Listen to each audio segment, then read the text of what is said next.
이사야 40장입니다. 이사야 40장 27절에서 31절까지 말씀이에요. 이사야 40장 27절에서 31절까지 말씀. 찾으셨으면 제가 읽을 때 여러분 하나님의 음성으로 같이 들으시기 바랍니다. 이사야 40장 27절부터 제가 읽도록 하겠습니다. 야곱아, 어찌하여 내가 말하며 이스라엘아, 내가 이르기를 내 길은 여호와께 숨겨졌으며 내 송사는 내 하나님에게서 벗어난다 하느냐? 너는 알지 못하였느냐? 듣지 못하였느냐? 영원하신 하나님 여호와 땅 끝까지 창조하신 이는 피곤하지 않으시며 곤비하지 않으시며 명철이 한이 없으시며 피곤한 자에게는 능력을 주시며 무능한 자에게는 힘을 더하시나니 소년이라도 피곤하며 곤비하며 장정이라도 넘어지며 쓰러지되 오직 여호와를 낭망하는 자는 새 힘을 얻으리니 독수리가 날개 치며 올라감 같을 것이요 다른 박질하여도 곤비하지 아니하겠고 걸어가도 피곤하지 아니하리로다. 아멘. 오늘 이 말씀을 가지고 여호와를 낭망하라 라는 제목으로 신년 첫날 하나님께 예배 드리도록 하고 말씀 나누도록 합니다. 오늘은 새해 첫날이죠. 1년 중에 가장 기대와 희망이 가득 차야 하는 날입니다. 사실은 우리에게 새로운 한 해가 주어졌다는 것 자체가 축복입니다. 그 자체가 희망입니다. 이런 희망과 기대를 가지고 우리가 새해 복 많이 받으세요. 덕담을 주고받습니다. 그런데 사실 그 안에 그닥 진정성이 담겨 있지는 않은 것 같습니다.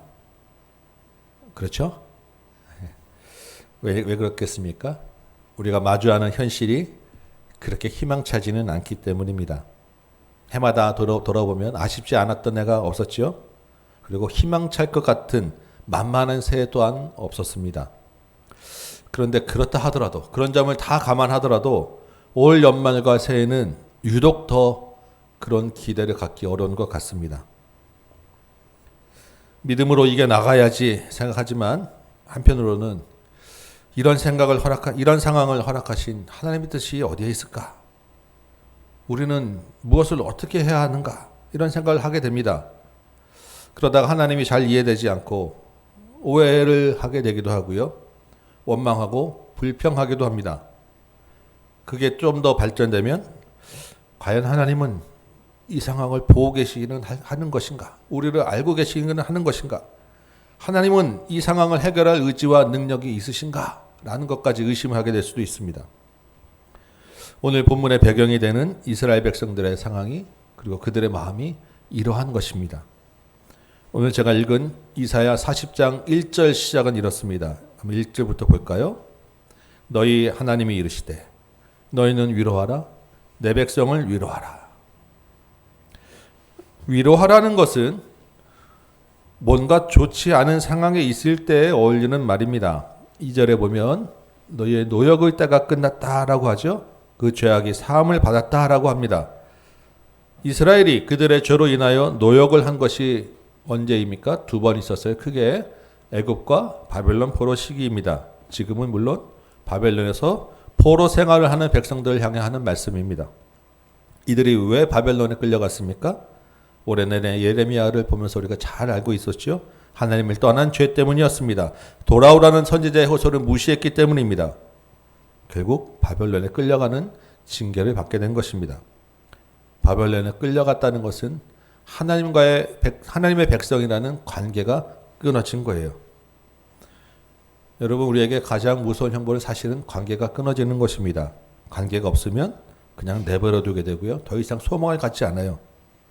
사람은 관계를 바탕으로 지음을 받은 것이기 때문에 관계가 끊어진 것은 정말 견디기 어렵습니다. 그런데 이들을 향한 하나님의 위로의 메시지가 선포된 거예요. 끊어진 하나님의 백성, 그 관계를 다시 회복시켜 주시겠다는 것입니다. 너희의 하나님, 내 백성이라고 불러주시지 않습니까? 하나님이 무슨 병 주고 약 주고 그런 분 아니시죠? 하나님은 처음부터 계획이 있으셨습니다. 무슨 계획일까요? 다시 관계를 가지겠다. 다시 관계로 회복하겠다는 계획이 있으셨던 거예요.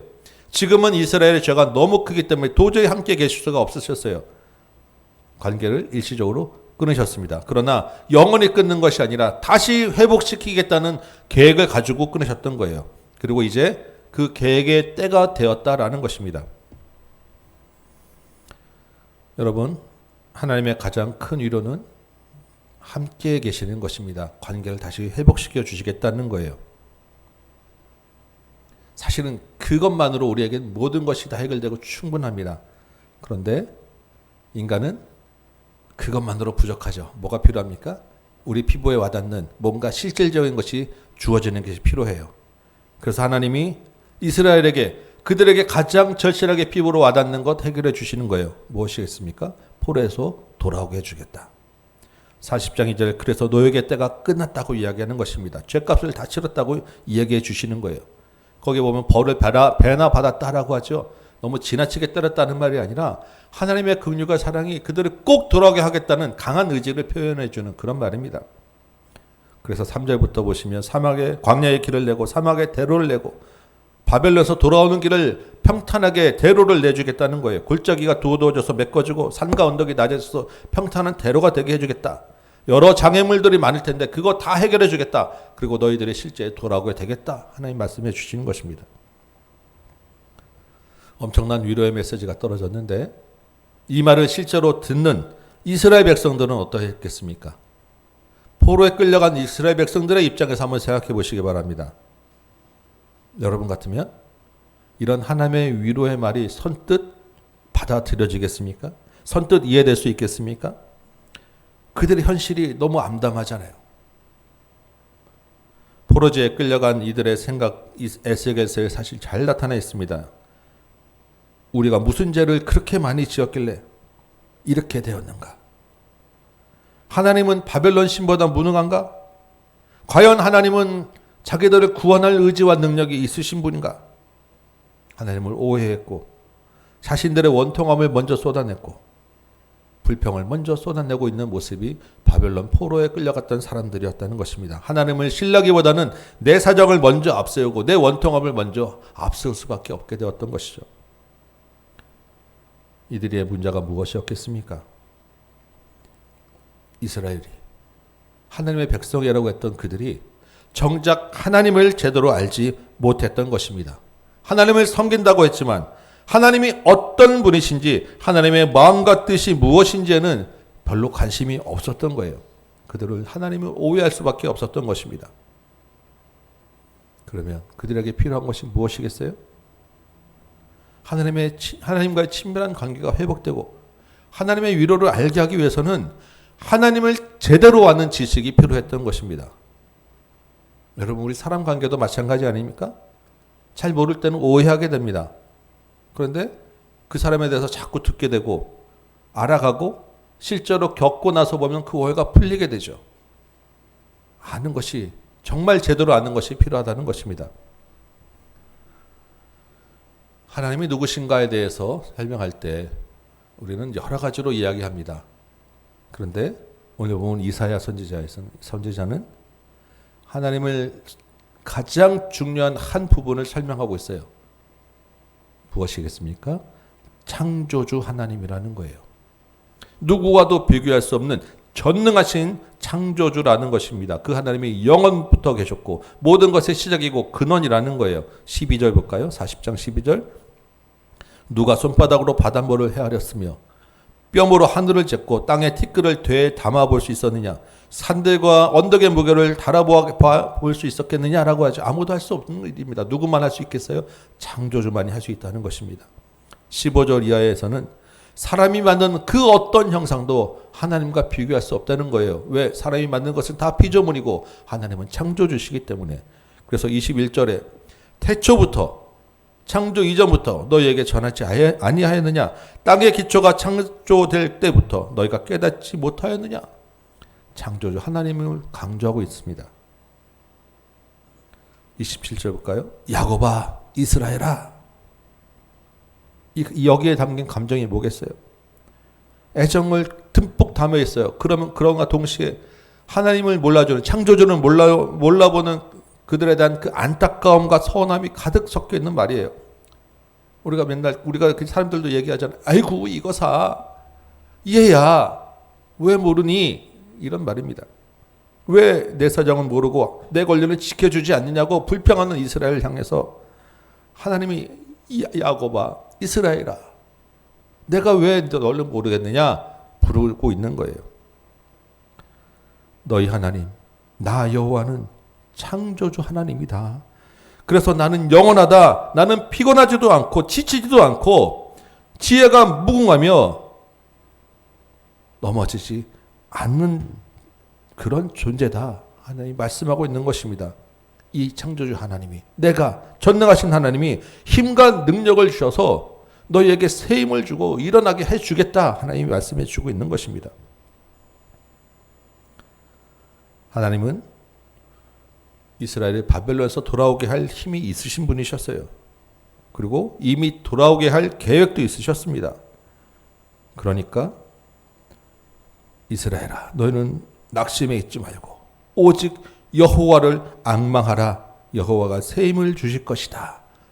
이렇게 이사야 선지자가 마무리하고 있는 것입니다. 실제로 어떻게 되었습니까? 절대 무너지지 않을 것 같은 그 철옹성 바벨론이 순식간에 무너졌습니다. 하나님의 놀라운 방법으로 해요. 어떻게 해요? 고레스라는 왕을 일으키고 페르시아라는 나라를 세웠어요. 우리가 사람이 전혀 생각지 못한 방법으로 말입니다.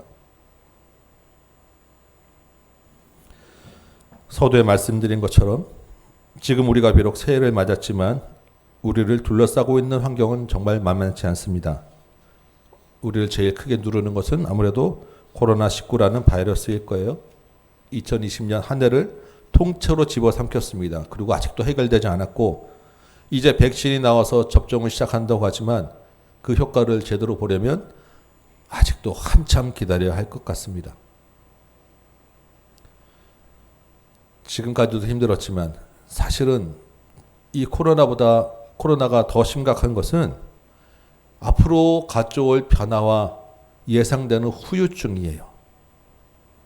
사회를 연구하는 많은 사람들은 이제 다시는 코로나 이전으로 완벽하게 돌아갈 수는 없다고 이야기합니다. 아마 우리도 다 동의하실 거예요. 백신으로 질병은 잡힐 수 있습니다. 그러나 시대를 바꿔놓은 것을 다시 이전으로 돌리지는 못한다는 것입니다.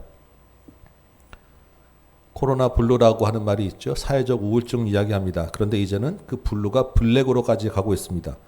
사회가 그만큼 예민해졌다는 거예요. 정서적으로 큰 상처를 입어서 치료와 회복이 불가능하다는 것입니다. 경제활동이 많이 위축되었죠. 많은 사람들이 생업에 타격을 입었습니다. 그 타격을 회복하기가 쉽지 않을 거예요. 그러나 한편으로는 이 시기에 또한 많은 불을 축적한 사람들도 있어요. 그 빈부의 격차는 이전보다 훨씬 더 벌어지게 되어 있습니다. 비대면이 유행하죠. 언택트 시대가 되었고 언택트를 넘어서 이제는 온라인에서 통한다는 온택트 시대가 되고 있습니다. 세대 간으로 계층 간으로 갈등이 심화되고 있으면서도 그 갈등이 해결될 수 있는 방법들이 점점 사라지는 거예요.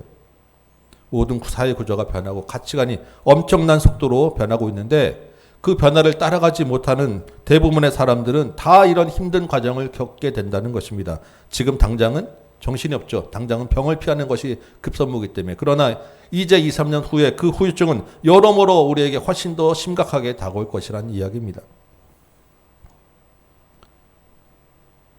우리는 지금 이스라엘의 바벨론 포로기처럼 구속되어 있지는 않습니다. 그러나 그들의 그 포로기만큼 엄청난 혼란스러운 새로운 포로기를 맞이하고 있다는 거예요. 코로나 포로기. 코로나 후유증이라는 엄청난 유배지가 우리를 기다리고 있다는 것입니다. 우리 각자의 사정이 다 있죠. 각자가 다 할 말이 있고 각자가 다 원통함이 있습니다. 이 새로운 포로지와 유배지에서 하나님을 향해서 내버릴 수 있는 원통함이 다 있다는 거예요. 그런데 그 가운데서 하나님의 위로를 깨닫는 것이 쉽지 않다는 것입니다. 하나님을 향한 불신과 불만이 그리고 오해가 우리를 둘러싸기가 더 쉽다는 것이고 이때 우리는 하나님의 뜻을 어디서 찾을 수 있는가 혼란스러울 수밖에 없는 상황이라는 것입니다.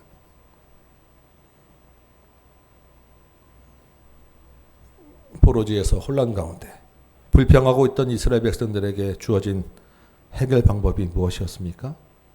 하나님을 제대로 알아야 한다는 것입니다. 하나님을 제대로 아는 지식이었어요. 지금 우리에게도 새로운 포로지에서 새로운 유배지를 향해 가고 있는 우리에게도 필요한 것은 하나님을 제대로 아는 지식, 하나님을 아는 것이 가장 중요하다는 것입니다. 여러분, 하나님을 알려면 어떻게 해야 됩니까? 우리 모두 다 신학교로 가면 되겠습니까? 아니에요. 신학교 간다고 다 해결되는 것이 아닙니다. 하나님이 자기 자신을 가장 잘 드러내신 것은 바로 이 성경입니다. 말씀이에요. 아까 이사야가 알려준 하나님은 어떤 분이셨죠? 창조주 하나님이었죠. 이 창조주 하나님은 어디에 있습니까? 구약에 있어요. 구약 중에서도 창세기에 있습니다. 성경을 가장 먼저 시작되는 1장 1절 태초에 하나님이 창조하시니라, 천지를 창조하시니라, 이 말씀이 하나님을 가장 잘 알려주는 말씀이었던 거예요. 구약 전체의 주제이기도 합니다. 우리가 하나님을 잘 모른다, 하나님을 잘 이해하기 어렵다, 믿기 어렵다라는 것은 이 창세기 1장 1절이 해결되지 않았기 때문이에요. 여러분, 우리가 분명히 하나님에 대해서 아셔야 합니다. 하나님은 전능하신 창조주입니다. 헤아려는 새 것이 없어요. 지금 우리가 겪는 그 어떤 것, 우리 앞에 있는 그 어떤 것도 하나님 앞에서는 다 피조물이라는 것을 기억하시기 바랍니다. 피조물이라는 것은 하나님 손 안에 있다는 거예요. 과거 이스라엘에게도 그렇고 지금 우리에게도 그렇고 앞으로 우리가 닥칠 모든 것들 다 하나님 손 안에 있는 것들이라는 것입니다. 그 창조주 하나님, 그 모든 것을 뛰어넘는 하나님을 바라보시기 바랍니다.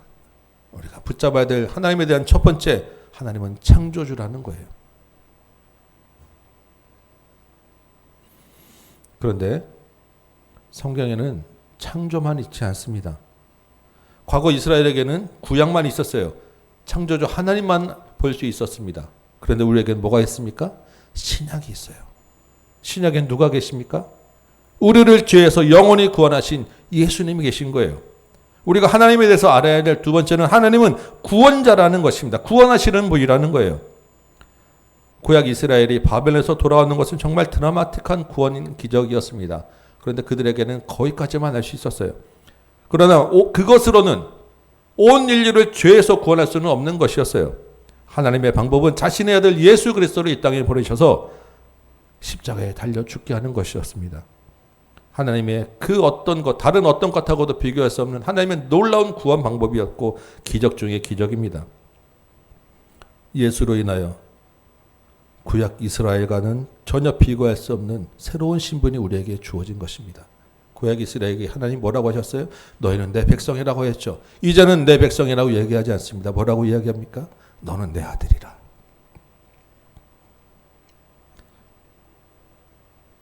하나님과 백성이라는 관계도 놀라운 친밀한 관계이지만 아버지와 아들이라는 것은 그 어떤 것보다 백성과 비교할 수 없는 더 깊은 친밀한 관계가 우리에게 주어졌다는 것입니다.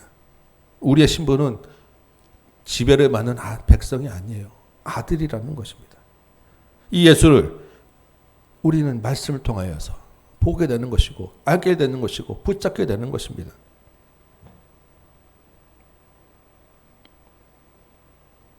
창조주요 구원자라는 것을 우리가 말씀을 통하여 알게 되었죠. 그런데 성경에서는 또 한 가지 놀라운 것을 알려줍니다. 세 번째로 우리가 알아야 될 것은 하나님이 우리를 부르신 목적이 있다는 거예요. 이사야 43장 21절은 이렇게 이야기합니다. 이 백성은 내가 나를 위하여 지었나니 나를 찬송하게 하려 함이라. 이때는 이 말이 무슨 말인지 잘 몰랐습니다. 그런데 신약에 와서 에베소서 1장에 보니까 이제 제자들이 사도들이 그 말씀을 해석하고 예수님이 오고 나서 그 말씀이 분명하게 풀리고 나니까 이렇게 이야기합니다. 에베소서 1장 4절에서 6절 창세전에 그리스도 안에서 우리를 택하시고 예수 그리스도로 말미암아 자기의 아들들이 되게 하셨으니 이는 그의 은혜의 영광을 찬송하게 하려 함이라. 에베소서 1장 11절 12절 하나님의 계획은 우리가 그리스도 안에서 하나님의 영광의 찬송이 되게 하려 함이라. 영원히 계신 하나님의 영광을 우리가 영원히 찬송하게 하기 위하여 우리를 이 땅에 보내셨다. 우리를 부르셨다라는 것입니다. 여러분, 지금 우리가 사는 이 세상이 아무리 어렵고 앞이 보이지 않는 혼란 가운데 있다 하더라도 우리가 분명히 알아야 될 것이 있습니다. 무엇이겠어요? 우리가 이 땅의 것을 위하여 사는 것이 아니라는 것입니다. 우리를 지으시고 우리를 이 땅에 보내신 분은 창조자 하나님이시고 구원자 하나님이십니다. 하나님의 계획은 우리가 여기서 지지부진하게 그냥 어떻게 먹고 살까, 잘 먹고 잘 살까 고민하며 사는 것이 아니라는 거예요. 하나님의 아들을 십자가에 죽게 하신 이유가 어떻게 하면 코로나 좀 피해볼까, 이 덕에 어떻게 좀 돈 좀 벌어볼까가 아니라는 것입니다. 어떻게 집 사서 부동산 값 좀 올라볼까, 이거 고민하는 게 아니라는 거예요. 물론 그것들이 중요합니다. 이 땅에 살아가는 데 필요한 것들이죠. 그러나 하나님이 우리한테 생각하는 기대와 계획은 바벨론에서 돌아오는 정도 수준이 아니라는 것입니다. 이 땅의 것으로만 생각하는 게 아니라는 거예요. 오늘 사업하시는 장로님의 이야기를 들었습니다. 여러분 다 알만한 제품을 파는 그러한 회사예요. 이분은 사업과 복음이 충돌할 때 항상 복음을 먼저 선택했다고 합니다. 간증하는 이야기를 들었습니다. 늘 사람 만날 때마다, 모일 때마다 복음을 이야기하니까 사람들이 사장님 그렇게 하다가 사업이 망합니다 라고 이야기를 하죠. 그랬더니 이분이 하는 말이 사업은 망해도 된다. 사업은 좀 망해도 된다라는 것이에요. 하나님 앞에서 뭐가 중요한 것이죠. 하나님 앞에 갈 때 이 사업 잘 되는 거 들고 갈 거 아니지 않느냐는 것입니다. 여러분, 우리가 현실을 바라보고 현실에 있는 삶의 애착을 가지면 하나님의 것을 바라보지 못하게 되는 거예요. 하나님이 우리를 부르신 목적을 놓치게 된다는 것입니다. 우리는 이 땅의 삶을 위하여 사는 것이 아니라 하나님의 영광을 위하여 사는 거예요. 이 삶에 대한 애착을 끊어내고 버리지 않으면 하나님을 바라볼 수 없어요.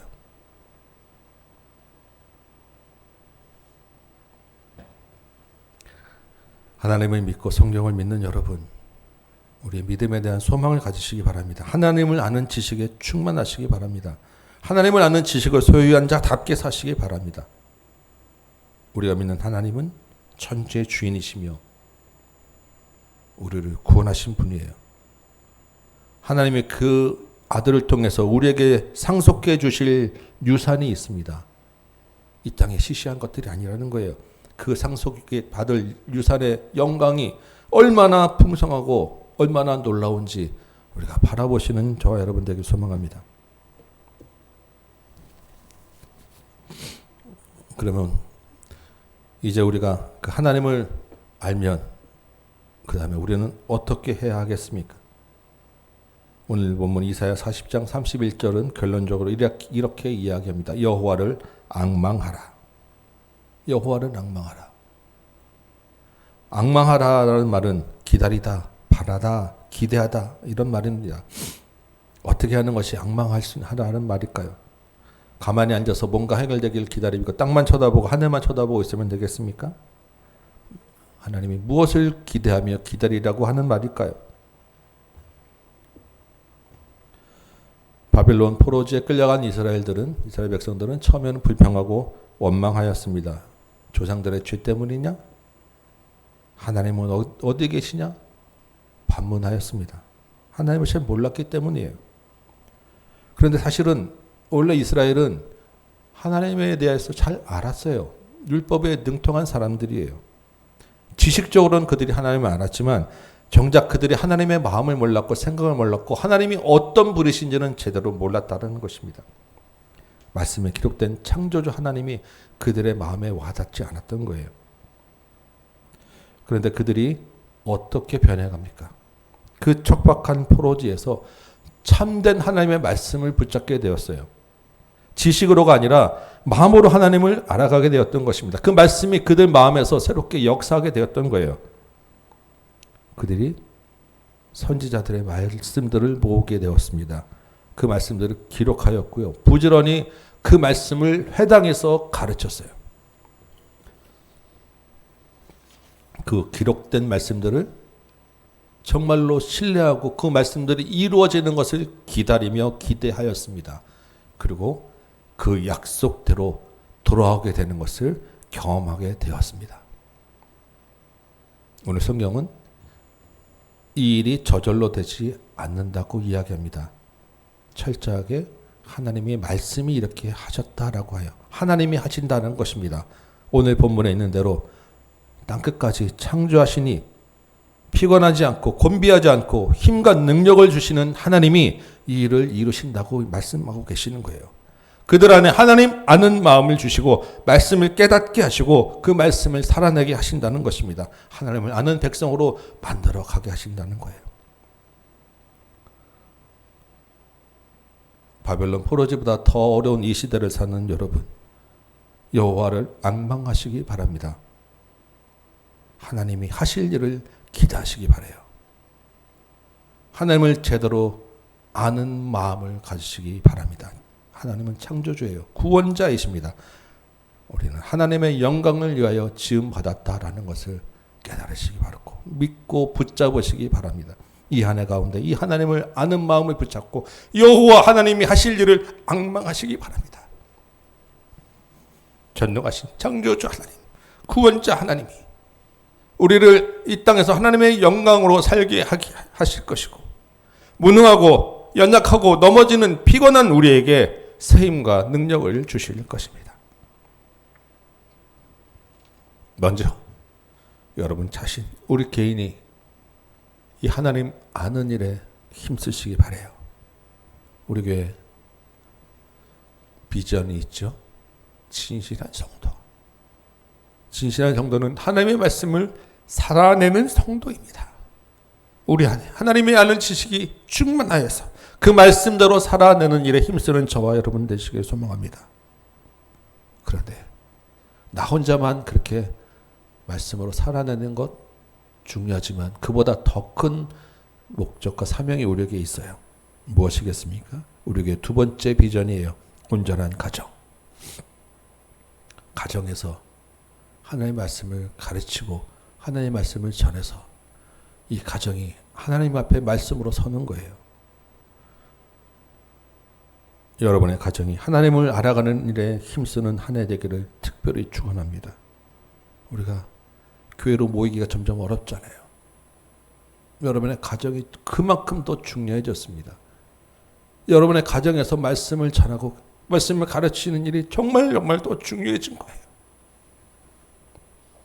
여러분 부부가 먼저 하나님의 말씀을 자꾸 나누시기 바랍니다. 말씀으로 서로를 이해하고 말씀으로 서로를 용납하시기 바라요. 그리고 여러분에게 맡겨주신 여러분의 자녀, 이 다음 세대 어떻게 할 거예요? 여러분의 손에 달려 있습니다. 하나님의 말씀으로 키우시기 바라요. 부모와 자녀가 먼저 말씀으로 진실하게 살아내시기를 소망합니다. 자녀들에게 자꾸 진실한 모습으로 살아내는 본을 보이시고 그렇게 살아내는 법을 가르치시고 함께 힘쓰며 애쓰시길 바라요.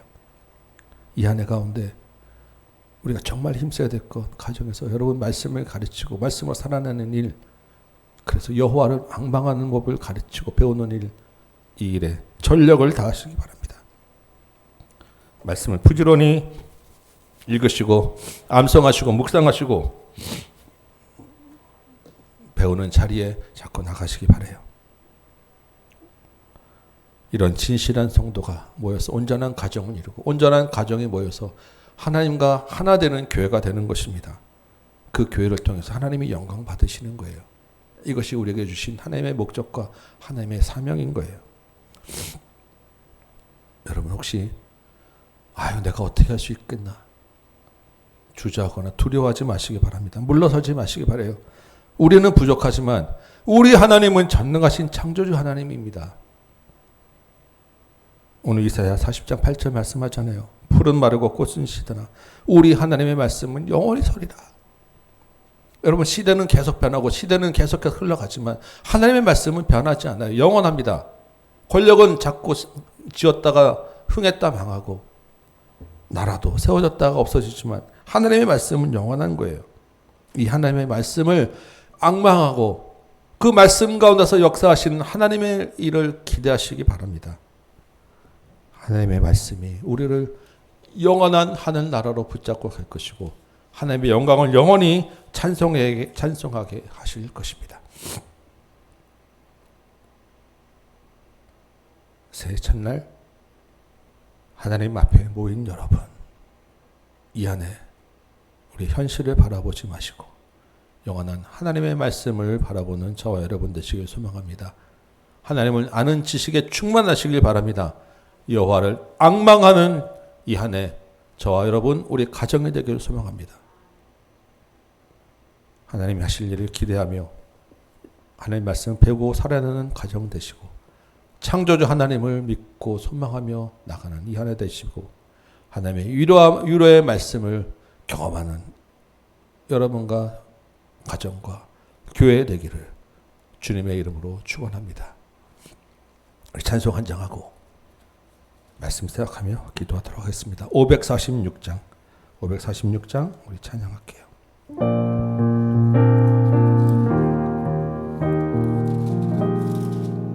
굳게 서리 영원하신 말씀 위에 굳게 서리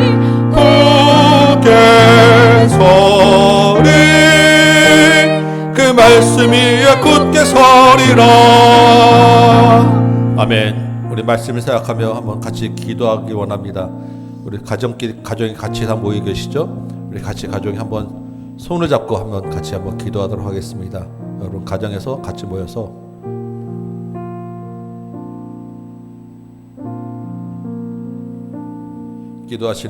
기도하실 때는 음소거를 해제하시고 우리 같이 좀 웅성웅성 같이 기도하면 좋겠습니다. 같이 가족이 모여서 손잡으시고 하나님 이 한 해 우리 가정에 하나님의 말씀을 아는 지식이 충만하게 하여 주옵소서. 창조주 하나님, 구원의 하나님, 하나님의 위로의 말씀이 우리 가정을 지키게 하여 주옵소서. 하나님을 알아가는 일에 힘쓰는 가정 되게 하여 주옵소서.